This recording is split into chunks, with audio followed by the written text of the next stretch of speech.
Hey guys, so today I'm doing a Baker Creek unboxing. I'm so excited to show you guys what I ordered online. I have not forgotten. I've been waiting for this package for about a week and a half.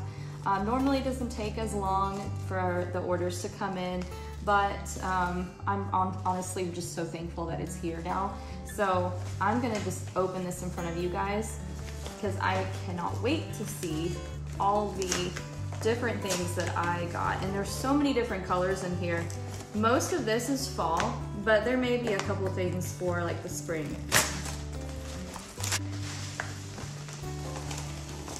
Oh my gosh, look at all these seeds. I cannot wait to show you. So I love Baker's Creek because honestly, they just have the widest selection of seeds I've ever seen. Pretty much anything that I was looking for, they had it, and they usually always do. And this is my little order form. So as you can see, there's a lot of seeds that I'm about to show you. All very, very exciting, all very rare, and like really cool heirloom varieties.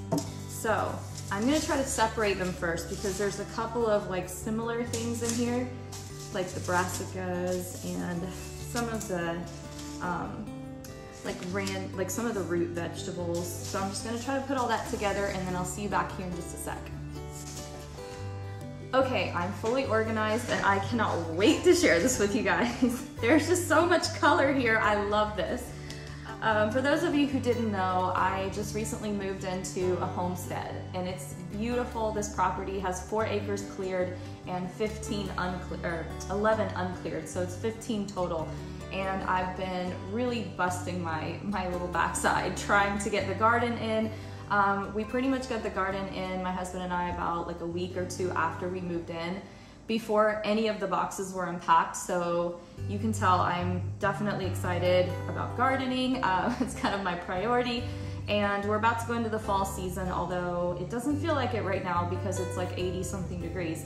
And even more so today, our air conditioner is broken, and it's been broken since Friday, and today is Tuesday. We were supposed to get it fixed on Monday, that didn't happen, so we're waiting till tomorrow, and it's 82 degrees in this house. And I'm in Florida, so y'all feel me, it is a little musky and muggy in here. But I'm gonna do my best to stay focused because this is very, very cool. All right, so I'm gonna start off with the herbs, because I only have 3. But I got this dark purple opal basil, and the leaves are huge. It says on the back, beautiful and ornamental variety, deep Roman purple. The mild flavor is good for cooking, salads, and more.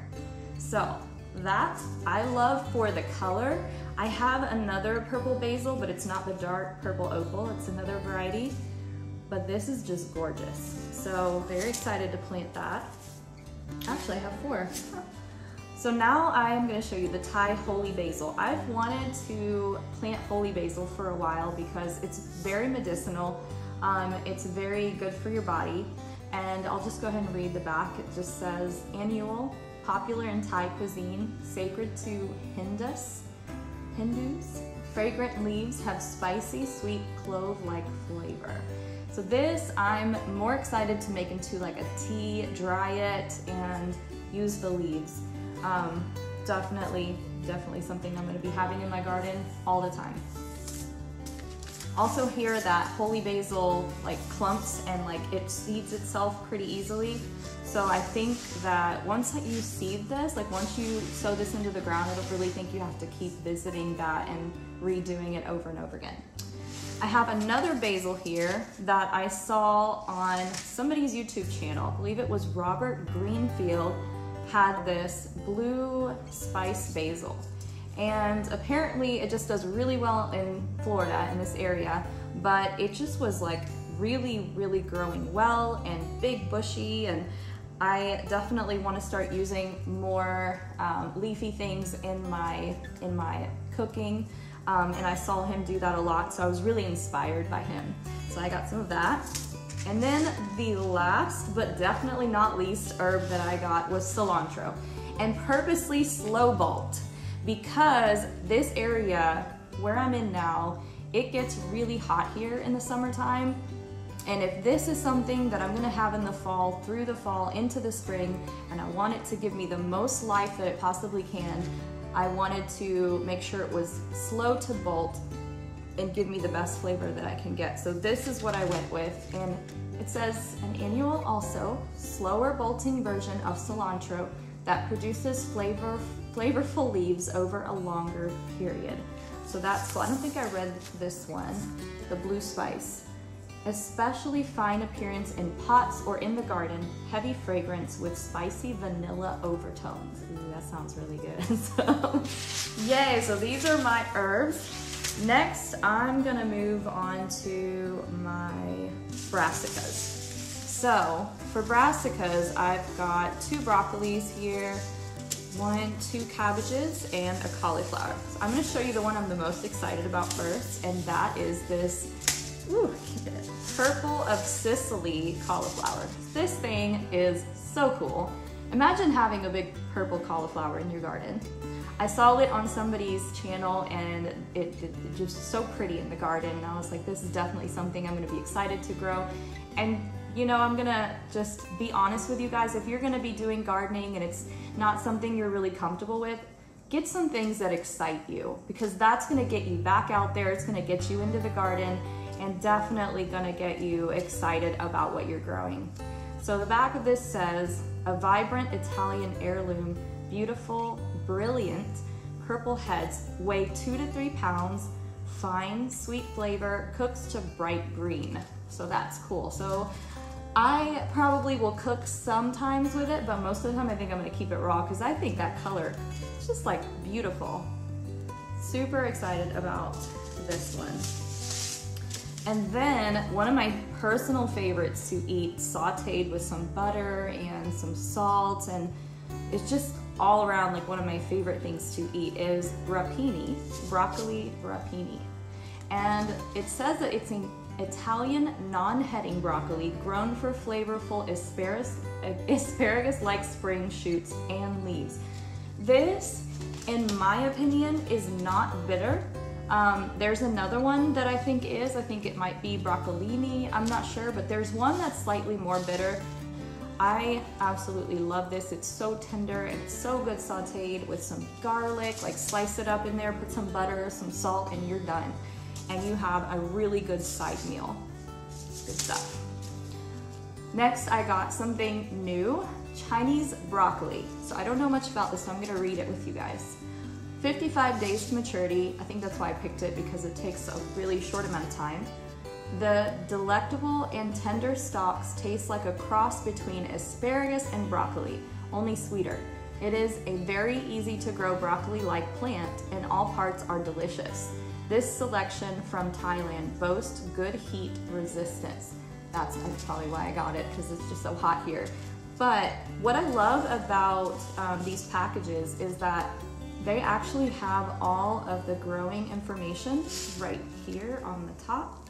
So you can read all you want about it, and then here's your directions on when and how to plant it. The next one I'm gonna show you is, gosh, you guys, it is seriously hot in here. I am struggling. Okay, the Chinese cabbage, Hilton. This is basically Napa cabbage to me. It says a superior Napa type that has seldom been seen in the US. Medium-sized, barrel-shaped heads are densely packed with crinkled, mild-tasting leaves. Very easy to grow. And this right here is incredible if you want to have like a Thai type salad.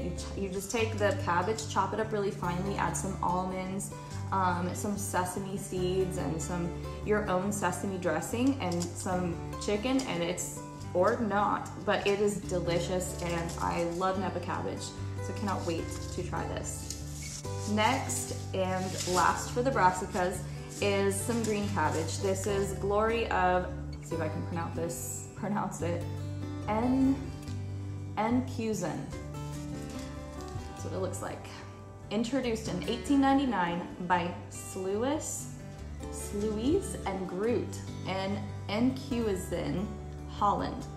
Medium large, hardy round heads, excellent storage, variety, productive and good for kraut. That's why I bought it. I cannot wait to start making my own sauerkraut. I love kimchi, I love sauerkraut. I pretty much love any fermented foods, anything with salt and vinegar, and this is why I got this. Okay, so that's it for the brassicas.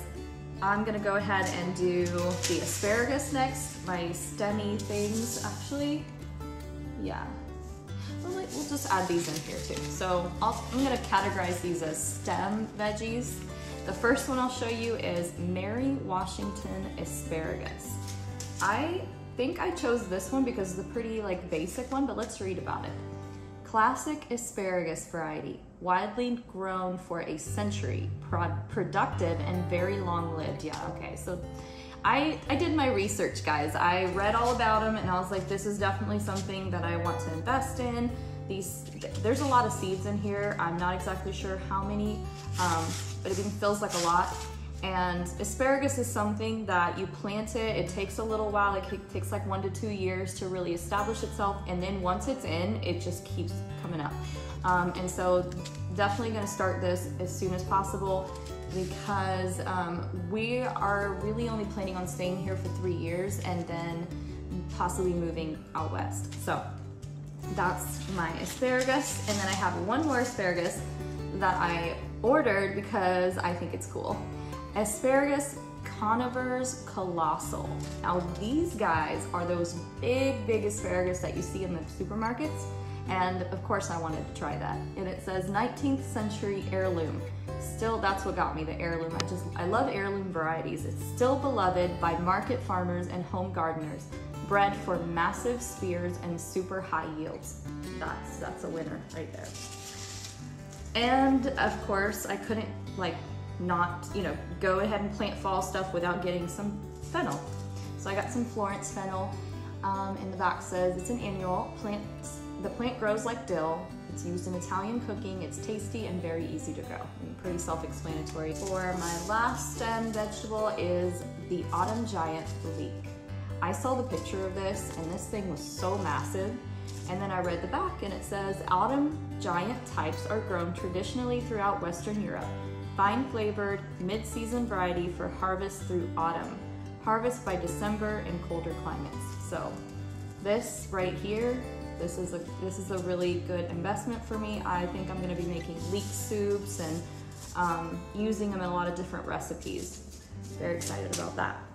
Let's move on to some leafy greens. I only have 2 of those, so I'll go ahead and just show you guys what they are. So we've got a little gem lettuce, and then this one is so cool. It's called Dazzling Blue Kale. Again, I saw this on YouTube. I cannot remember who had this. I think his name was Peter, and I cannot pronounce his last name, or I just don't remember what it was. But he was growing this dazzling blue kale, and it was so pretty with like that blue purple stripe down the middle, and it was doing so much better than just regular lacinato kale or dino kale. The leaves were huge, and the back really gets me too. It says this smoky blue lacinato type kale has become a favorite of gardeners and market farmers, bred by Hank Keogh of Avoca Farms. It is a prime example of the renaissance in modern open source plant breeding. Unparalleled cold hardiness and fantastic purple and blue leaves. I mean, just doesn't that sound beautiful? So it's just like this dreamy plant, and I definitely want to try growing it. Then this little guy, I was so excited to get this because they're so cute. Imagine getting a salad and your little lettuce, you know how you get like those lettuce wedges? Well, this is almost like a spin-off of that, but even cooler. So they're about that big. And imagine getting a little plate with your own little lettuce in there and your own whatever toppings and dressing that you want, but it's so cute, like the cutest little thing ever. Very small apple green romaine type heads, excellent flavor, superb heat tolerance, sure to please. How flipping cute is that? I would love to get, I mean, I could probably like eat 3 of those. They're adorable. Okay, next let's go to amaranth. I went a little overboard with amaranth. I got 3 different varieties because, again, I was watching YouTube and one of these permaculture farmers were talking about how you can use every part of it. You can use the leaves and then of course the grain. But all of these are edible. So if you're gonna get some amaranth to put in your garden, you wanna eat it, make sure it's edible. But I'm pretty sure all the ones on Baker's Creek were edible. But I got these because they were just beautiful. So the first one I'll show you is the Amaranth Apoppio. It's so pretty, look at that. Can you imagine like putting that on your fall table as like a beautiful centerpiece? That's what got me won over for this one. The color's so pretty, it's a vibrant like purpley red, it's like magenta almost. And the back says, large plants sport delicious, edible bronze green foliage and striking vertical flowers in deep red. I mean, you can use this in an arrangement or you can eat it. And I'm definitely gonna do both, but I think it's very pretty. Next, I got this Dreadlocks Amaranth, and the picture is hilarious, so I bought it. Gorgeous, rich burgundy weeping flower heads, dwarf form of love lies bleeding, reaching 3 feet. I think those would be so pretty in an arrangement, but I also think that they may even be easier to harvest because the seeds are like in like smaller little segments. So yes, cannot wait for that to start coming in. And then of course the last one is totally different. This is the Golden Giant Amaranth. White-seeded grain type that yields up to 1 pound per plant. Like that is huge, 1 pound of grain per plant. I mean, that's just amazing. If you guys like quinoa and eating like little grains and seeds, I think first of all, it's a great way to get your proteins and your omegas. But this right here, if I can grow my own, I'm more excited about it. And on top of that, if I can use it for a flower arrangement, even better. But I just thought that was gorgeous. So that's it for amaranth. I've got 2 more things to show you guys, 2 more categories. I'm gonna save the biggest one for last, and that's my root veggies. But I'm gonna go ahead and show you my one bean that I got is the long purple potted yard bean, the long bean. So these are basically purple noodle beans. And I just think they're so pretty growing from a trellis. I bought the green one from the farmer's market, the little plant, and it's gotten huge. And I can insert some footage from that right now. But I bought that at the farmer's market, and I realized that it would be nice to grow 2 of them side by side, or one on one side, one on the other side of the trellis. So I went ahead and bought the Thai purple potted yard long bean. And on the back it says, traditional Thai variety, vigorous and productive. Deep purple pods have green tips, staying crisp and tender even at 20 inches. I think they're so pretty. I just think like growing this in the spring, or even like for me, like into the fall, you know, they're done. If you want to leave them for seed, you've got some color coming, cascading down from your trellis, like your little archway. I think that's going to be really beautiful. I think it's a little too late for me to plant this now, but I'm gonna look into it and see what it says on the back. Ideal temperature 75 to 95 degrees Fahrenheit, sprouts in 5 to 8 days. And that's really, let's see what else it says. Tolerates extreme heat, humidity, which is great for this area.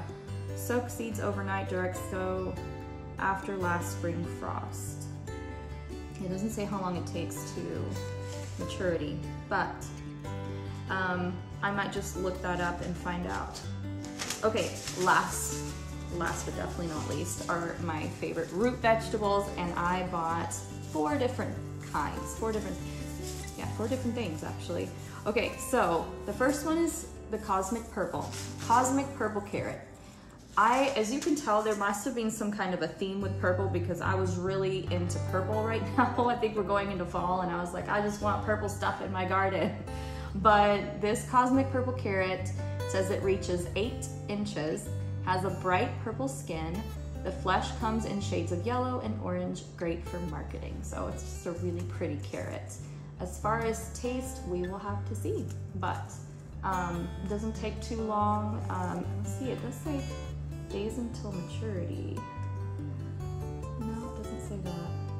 Frost hardy, yes. Sprouts in 12 to 18 days. Ideal temperature 50 to 75 degrees. Very cool. So we go to the next one, and it's purple plum radish. Are you surprised that it's purple? Not me. Lovely bright purple 1.5 inch globes have sweet, crisp, white flesh, which does not get pithy. Good, that's great. So I found out from another YouTuber called Roots and Refuge Farm that you could actually cook radish and it's quite tasty. So I'm gonna try that and definitely keep some of this raw because the color is just so stunning. Imagine having a beautiful purple radish like on your plate. So pretty. And I've got some onions, some red onion because they are delicious. Red onions to me are just like so sweet when you saute them with a little bit of salt and some avocado oil. And I just love them on like salads. Like if you get blue cheese and some of the onions, and then you can put some little small tomatoes on there. I just think that is delicious on a salad. So I just love red onions all around anyway. I use them all the time. It says a long day type. It's the Wethersfield Red Onions, the official name.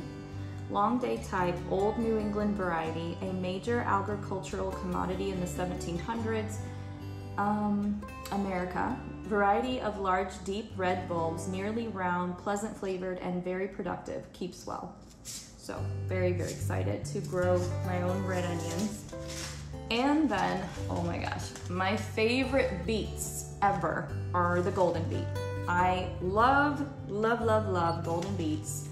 I just feel like they're sweeter and they're not messy because you can cut them up. They're not gonna bleed red all over the place. They're not gonna stain your fingers or your fingernails, and they're really, really tasty. And the back says, dates back to before the 1820s, a beautiful yellow-fleshed heirloom beet that won't bleed like red beets. That's what I was thinking. With a more mellow flavor, excellent greens too. And yes, I definitely am an advocate for eating beet greens. They are so delicious. They're so good sauteed. I can't say I've ever eaten them raw, but I'm sure you can. If you don't mind kind of that earthy flavor of beets, these are more mild than the red ones are as far as that earthy flavor, but it's not in the leaves, in my opinion. So if you're gonna saute your beets or you're gonna juice them or anything like that, don't discard the beet greens because they are so good and they have lots and lots of nutrients, lots of vitamins. So that's it for my haul. I hope you guys enjoyed this. I definitely was so excited to receive this package in the mail. Like, you know, when you see something this big and this beautiful, like my heart was just like, oh, thank you. But yes, I hope you enjoyed this and cannot wait to see how these things start doing. And I will definitely keep you updated and when I plant these. All right, talk to you guys soon. And as always, be blessed. Bye. Oh no. Is it burnt? Oh yeah. Oh no. Oh my gosh, it's hot as the dickens in here.